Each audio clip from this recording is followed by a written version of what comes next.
Salam qardaşlar, xoş gördük hər birinizi.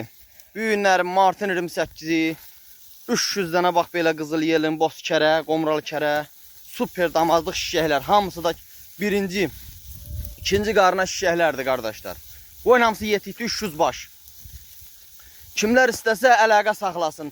Gördüyünüz hamısı 1-2 qarın doğmuş şişəklər. 300 dənə təmiz. Kimlər istəsə əlaqə saxlasın gözəl qardaşlar. Buna bakın. Hamısı da toğlu değil. Hey! Şşt! Ay maşallah. 300 baş bak böyle. Hamısı duruna. Lokum da lokum. Bildiğin lokum. Kimler istese səhifədə nömrəmiz olacak. Xahiş edirəm. Real alıcılar əlaqə saxlasın.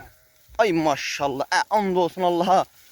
Belə məhsul yani bu Ağcabədi zonasında bir dənə buradadır da. Belə məhsul harda var? Buna bak. 300 baş təmiz. Qani qara dolaq. Hay bay bay Allah.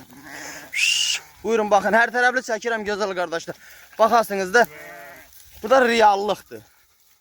Hamısı da gördüyün birinci ikinci qarına şişəklər.